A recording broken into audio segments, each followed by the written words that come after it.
3, 2, 1. We're celebrating season 2 and our second year of the Nurse Shark Academy show. Thanks for tuning in.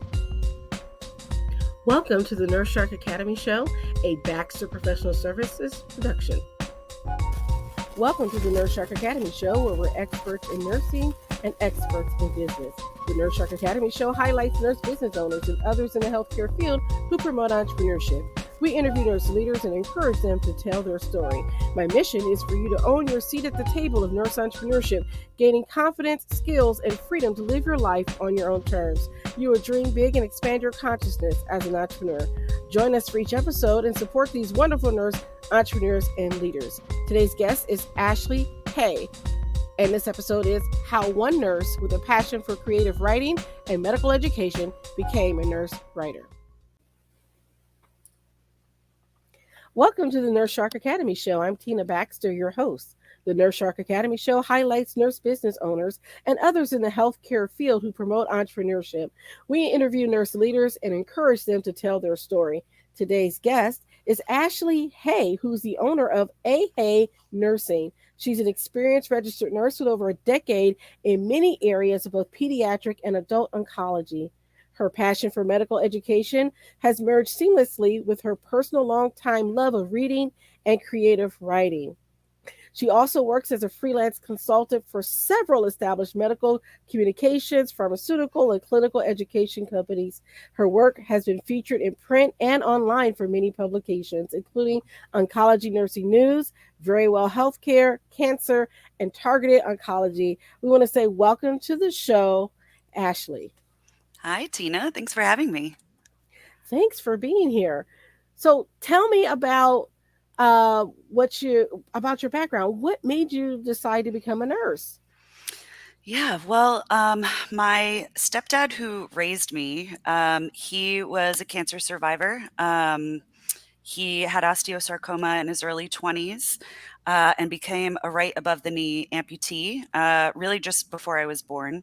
So, I grew up kind of just hearing their stories about their hospital stay as a young couple. And, they had still kept in touch with his nurse over all these years, Christmas cards and such. And I kept hearing about this big New York City cancer hospital that he was treated at.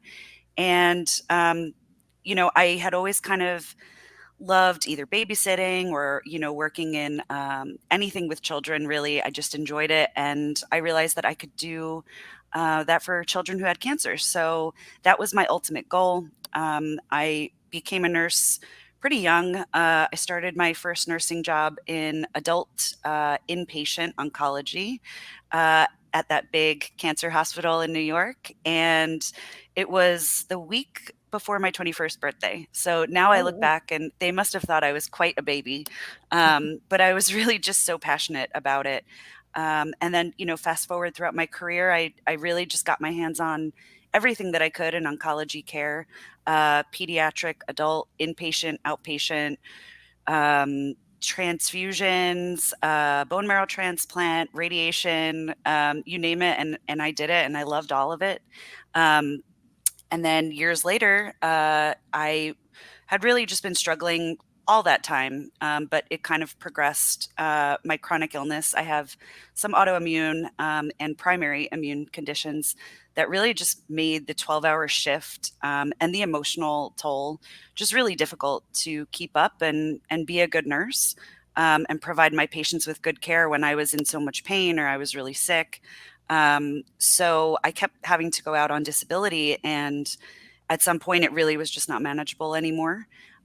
So I found myself, trying to recover at home and doing a simple Google search of, non-bedside nursing jobs.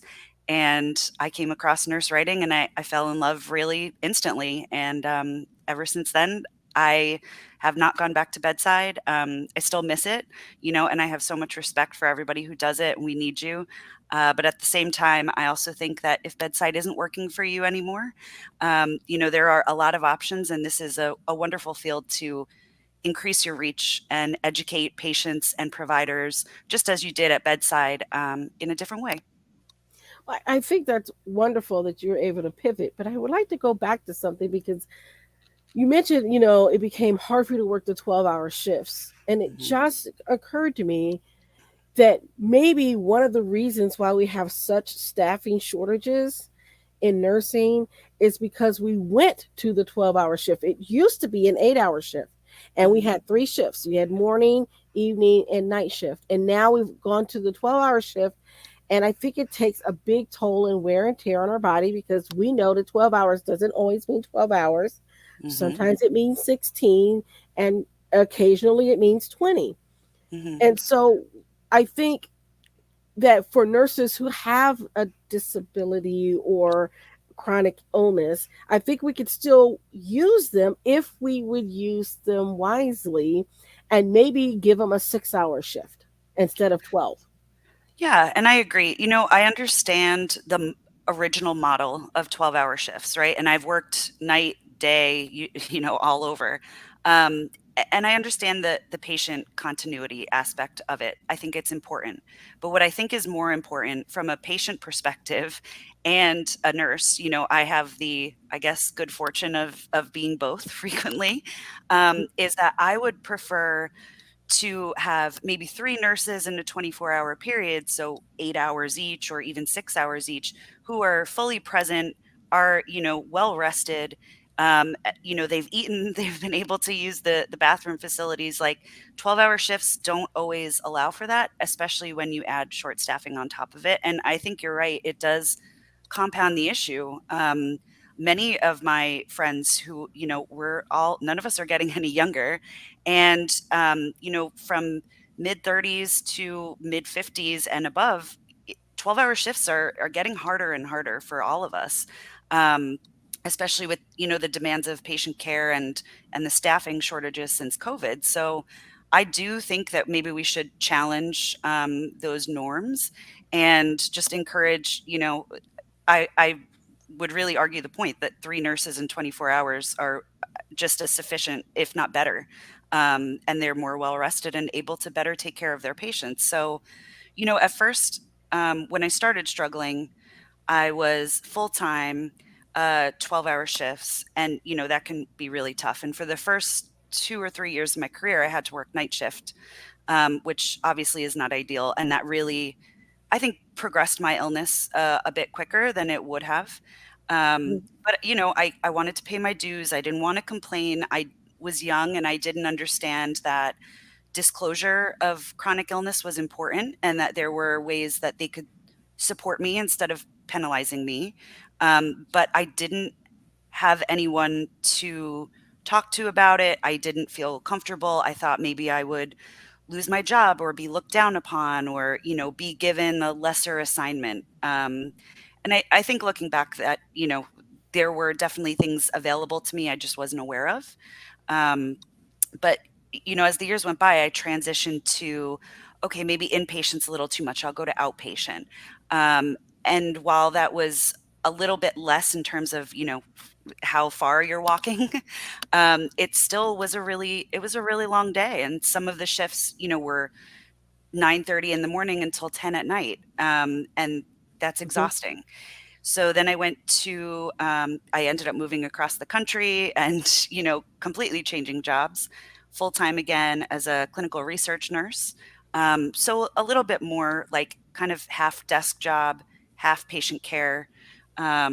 So that helped. But then again, as my illness progressed and I got a little bit older, I was still really struggling. So I switched again. I went back to pediatrics, outpatient, and I went per diem. So, I went from part time to per diem, 8 hours, 6 hours, and it's still just because there were just so many patients and not enough of us, and you're not, getting your breaks, even if they're mandated, and you're not, it became really unmanageable. And I miss my oncology patients all the time, especially my pediatric kiddos. Like, I really do. I think about going back quite frequently. But I'm happier and healthier now in my line of work. But I think that was a risk I had to take. Um, and I just couldn't physically and emotionally afford to stay at bedside. So I am very happy, although the journey was tough and it certainly wasn't a becoming a freelance writer and consultant wasn't a choice I happily made in the beginning. It was somewhat made for me.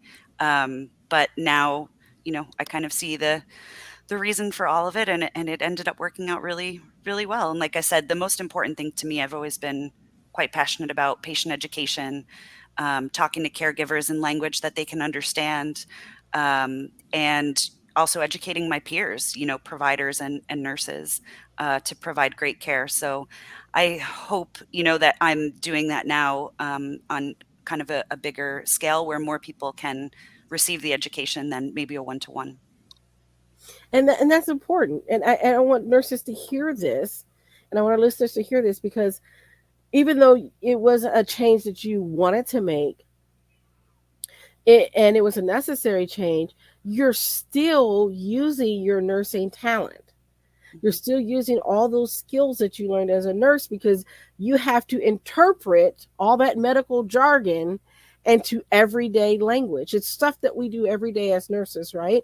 But you get to do it on a bigger and larger stage. And Very so that's much. important. Yeah, and we all have the capability to be able to do this. I think when I first started, I had a lot of imposter syndrome, thinking like, well, I don't have a PhD, I don't have a master's, what makes me qualified?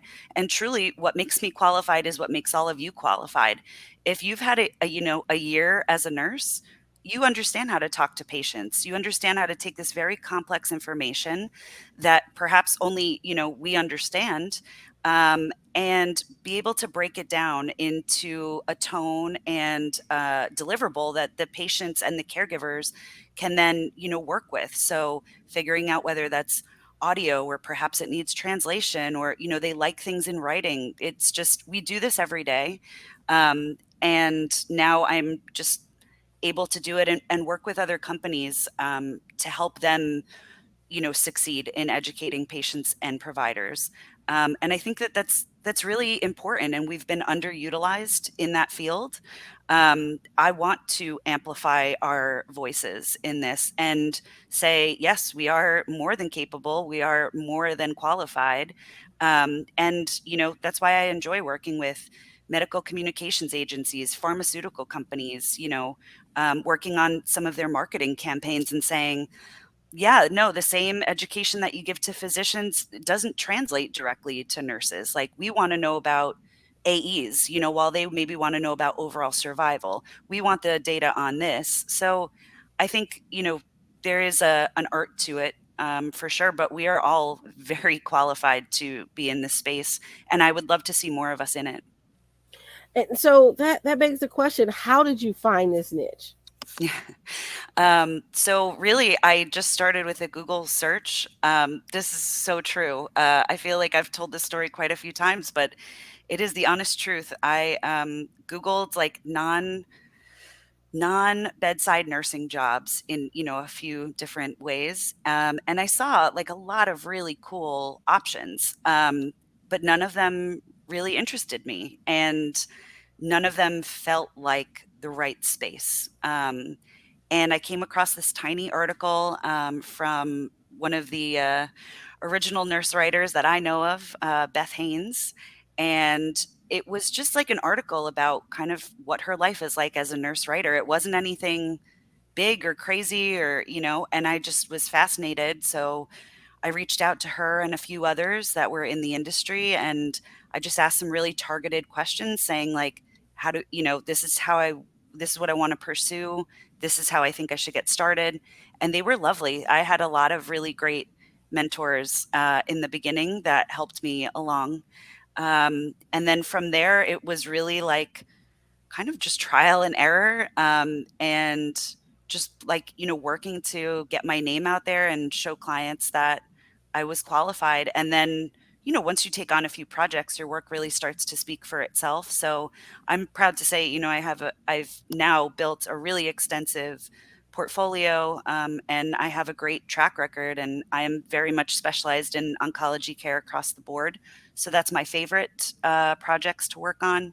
But as a nurse, we know how to research and talk about anything that's medical or clinical. So there are Mhm. often times where I will take a project that maybe, is cardiac related or OB. And, I haven't worked in those fields specifically, but I went through nursing school and I have enough knowledge to be able to research the information appropriately or kind of, tell them ways that they can tailor it to nurses or patients. That's great. And so when you're getting these companies, because I think a lot of people don't understand, this is like when you go and research something, like you're looking at a topic, like let's say breast cancer, right? And you're going to WebMD or you're going to the Cleveland Clinic and you're seeing that information that's there, it's often written by folks like yourself. Yeah.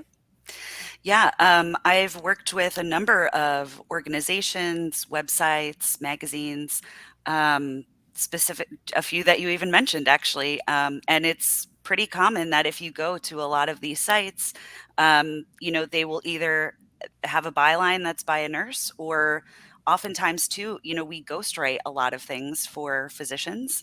So it may have their name, but I certainly wrote the content.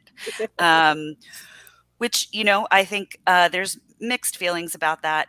That's the beauty of freelance is if you Mhm. don't wanna do something like that, you certainly don't have to. I always encourage nurses to say, like, "Look, this just goes to show that we are more than capable of writing the content, and ghostwriting jobs tend to pay a lot more." So, my bigger thing is that, like, the information that gets out is accurate. And now that I have built up, my brand and my portfolio, having a byline is not as important to me as it was in the beginning. So I think it really depends on the stage that you're at in your career. But yeah, I mean, I really enjoyed doing a lot of journalism in the beginning.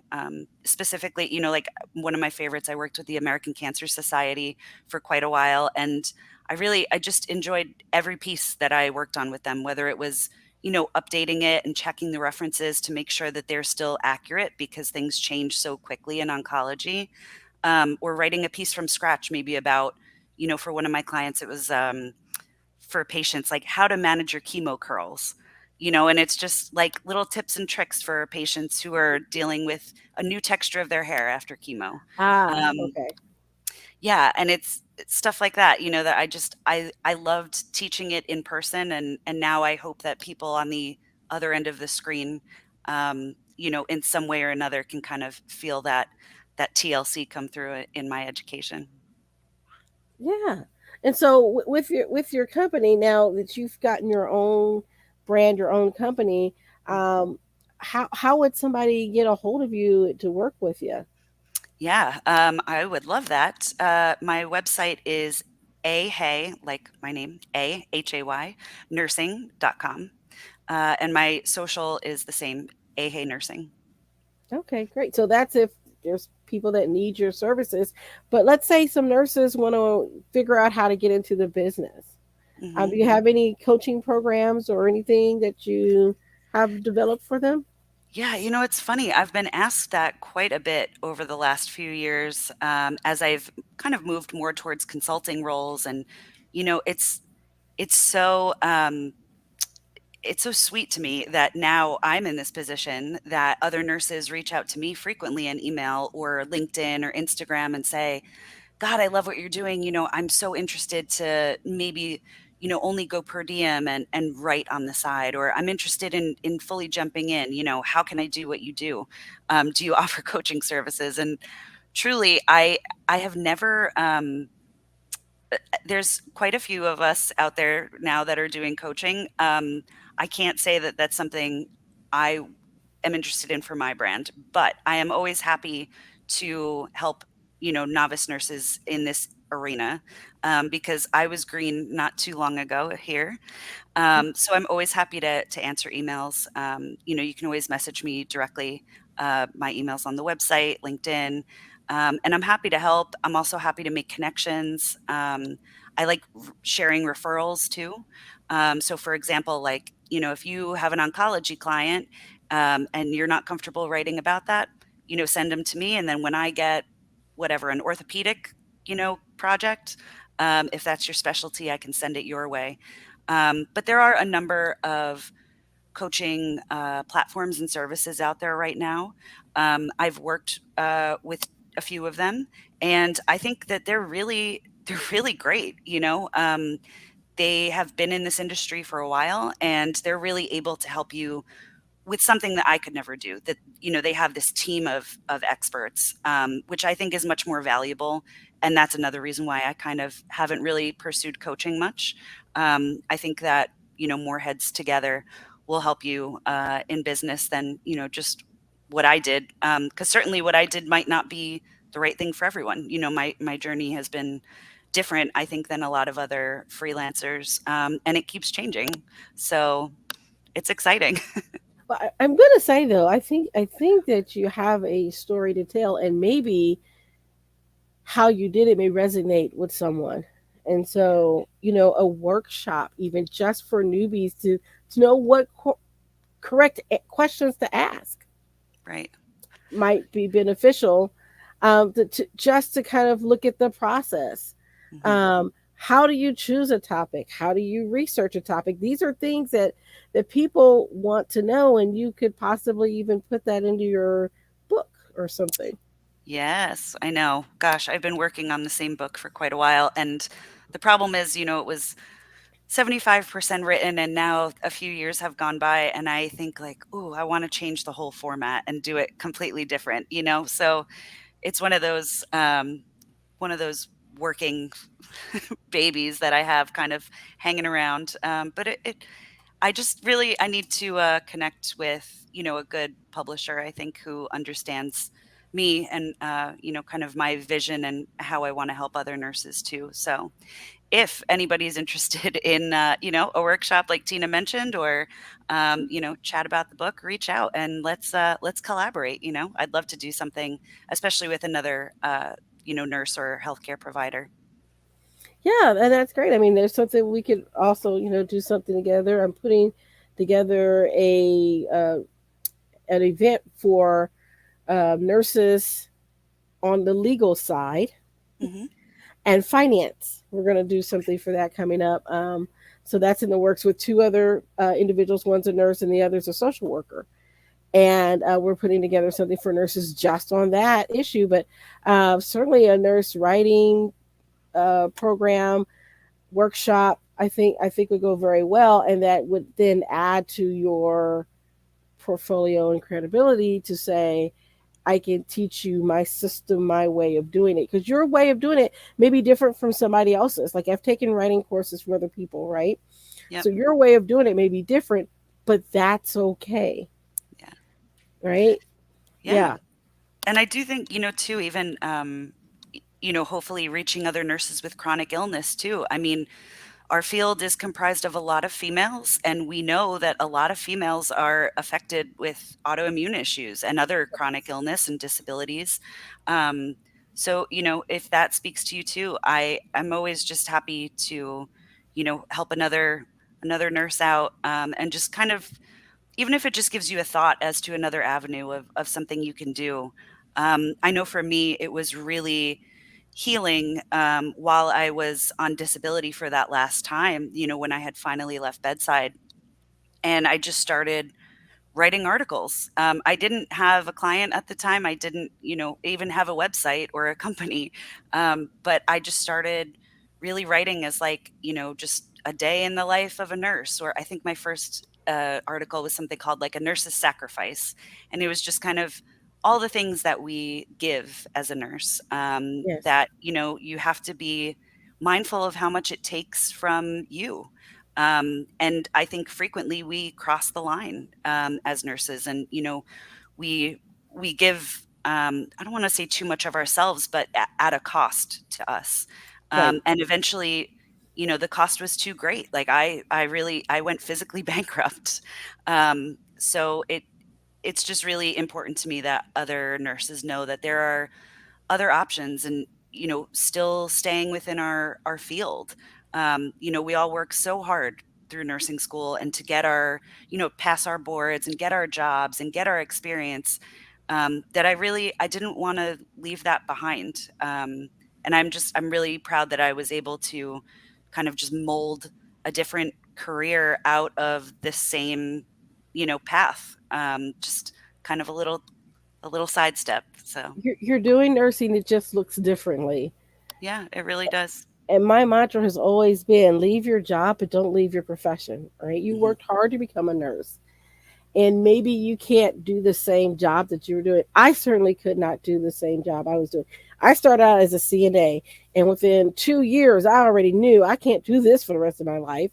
Hmm. One, because of the pay, but two, because of the physical toll that it took on me lifting patients. Because I started at a time when there was one Hoyer lift in the entire building, and it Hmm. was frequently broken. So Yep. there you go. And it only went up to 250 pounds. And I'm like, yeah, that makes sense for a Hoyer lift. But anyway, Right. I digress.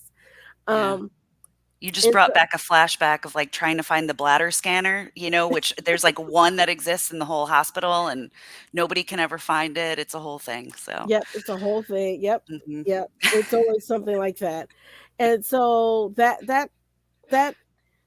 awareness of I had to make a shift. I went to nursing school, decided to become, I went into nurse management, thought I was going to do that and be the president of the hospital one day. That was my whole dream, right? And then I got into management and realized, no, not for me. I don't want to do that. Then I thought about being in academia, and I did some teaching on the adjunct side, and I thought I really like teaching, but I don't like that whole mold and that cutthroat, gotta Mm, get tenure type thing. That wasn't for me, you yeah, know.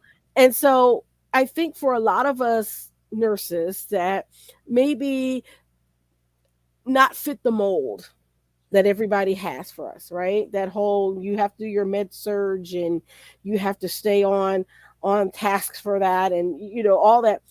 If you don't fit that mold, where do you find yourself in nursing? And I think entrepreneurship mhm, is just one great way for you to do what you love and then tailor your whole business around the things that you like to do. For example, I had on the show previously a nurse that was an infusion nurse mhm, and didn't like how the company was run and the schedules that they got, and they were sending nurses to way out that didn't even make sense. And so she created her own company so that infusion nurses can do the job but feel good about doing it because they get to pick their own schedule, get to pick their own route, you know, yeah, solving the problem. And that's what we're good at. Nurses are great problem solvers. we are. Yeah, I mean, show me a nurse on night shift that cannot, like, MacGyver something, that she needs and maybe doesn't have access to at that time. That's what I love about nursing, and I use that, hashtag frequently, like, "still a nurse," or "always a nurse," because I really do believe that. It's okay, and I love that what you said, our dreams can change, even along our career path, but, staying as a nurse just in a different form, and I think there should be more conversation about that. Sometimes I do see there's, like, a bit of, strife back and forth, like, are you Yes. trying to take nurses from the bedside? No, of course not. We obviously need them. I would like to be at bedside again if I could. But it doesn't work for all of us, and I think it's important to get that message out to other people that if it's not working for you, that's okay. There's so many other avenues, and you mentioned the dreams changing. I remember I was hard up on becoming an NP by the time I was 30. Like, I was 100%. There's no way you could have told me that I would have ended up here. I would have, like, laughed in your face. But as the years went by, I just started to realize, like, there were just aspects of it that started to not gel with my personal life, my physical ability, and money for school, things like that. So it's okay. It's totally okay to, like, just go out on a limb and try something different. We are incredibly adaptable, and great problem solvers, like you said. So that's why I think we make really great entrepreneurs, but I find nurses are often afraid that they're, like, not good at business, that they don't have a mind for business or the finances or things like that. And I thought the same to be true until I did it. And I can tell you, it's just fear, fear of the unknown, fear of trying something new that maybe you won't be good at it, or maybe you'll fail at it. But really, that's the imposter syndrome talking. And I've yet to meet a nurse that's not a capable entrepreneur. I have yet to meet a concert level pianist that sat down and just wrote an entire symphony and played it perfectly the first time. Right. So why do we approach business that way? I think it's the science heavy parts of us. Hmm. We like to complete tasks, right? Even, bedside. It's like Yes. the academia science side of us. It's the perfectionist side, because you can't afford to make a mistake at bedside. And it feels very similar when you pursue business. The difference is that, if you do make a huge mistake in business, usually somebody's life is not going to be at stake. Um, so I really think it's more of a mindset um, adaptation that needs to happen for nurses, than an actual issue. I completely agree. And that's one of the reasons why we have the business builder program, is Mm, because a lot of it is changing that mindset of one, going from employee to entrepreneur, mhm, but two, that you're not an expert. And, all my nurses, you're experts in your field. That's why I have this show. I bring on people who are experts. Why? You've got that license and that life experience behind you. That makes you an expert in your field. That's what makes you a shark. And mhm, I want to highlight and share those stories. So I really appreciate your story, because I want nurses to know that there's so many different things that you can do. And I applaud the bedside nurses, right? I'm still working clinically actively. I see patients every day. yeah, But again, I also know that there are nurses that can't physically do that anymore, or can't mentally do that anymore, but mhm, they're still nurses. And I want to say there's still work for you to do, and there's still a calling for you to be a nurse. right. Yeah, and I think, one of the bigger aspects for me, aside from physically realizing that, like, I had to leave bedside because I could no longer work like that, I think it was really allowing myself to be honest mentally and realize that, when I was in a ton of pain and I was on the floor for 12 hours, I don't I don't think I started to become basically a different nurse than who I had always been, and one that I had, taken pride in being. It became really difficult for me, and I hope that, certainly the patients didn't notice it outwardly, but I think, I tried to get things done kind of quick, or I was frequently frustrated, or like was in the bathroom crying and then would come out, and I just realized, like, I wouldn't want a nurse that was like this. And I don't know that everybody can get to a place sometimes where they admit that, but um, there's certainly, like, ups and downs are completely allowed. You are a person. But I think if you've gotten to a place where, at bedside, would you want you taking care of you? It takes kind of an interesting change mentally, I think, just to really look at it. And I think you owe that to yourself and to your patients. Yes, and then often to your family, right? Because if you're not taking it out on your patients, you're either punishing yourself by not taking a bathroom break or eating or doing those things that we do to Right. ourselves, or we're taking it out on our families because we're too tired to play with our kids or talk to our spouse or go out on a date night. And so Yeah. it takes a real toll on all of our lives. And I always say self-care is not selfish. It's the most unselfish thing that you can do, is taking care of yourself. hmm And instead of waiting for it to be the last thing, like the last band-aid, maybe kind of put it earlier in the rotation. It fixes a lot more than you think. But I found it really hard to maintain proper self care, maybe because I needed more of it, being ill at the time. But I found it really hard to maintain that with my marriage at the time and bedside nursing and being chronically ill is a full-time job. Hmm. Between specialists and procedures and medications and refills and insurance, like it just all became like way too much. And now I just have this really different just balance. It's a really nice balance now. That's the best way I can describe it. It really, I'm so happy to say it worked for me. And I hope it continues to, because I love my business. I love what I'm doing. It never gets old, honestly, seeing my name, like CEO and president of your own company, or when you Yes. pay yourself, when payroll runs around and you see your paycheck, it's from me to me, in a different, it's really, it means a lot to me. And I I've come really far. I totally get that. It's nice when you can see your baby grow, as they say. Yeah. Yeah. Okay. Well, all right. So, if you had one piece of advice for a budding entrepreneur or a nurse that wants to be a writer, what would it be? Network. Um, don't be shy. Reach out, like, stalk people on LinkedIn, see who we're working for, who we're friends with, who we're following, who we're posting.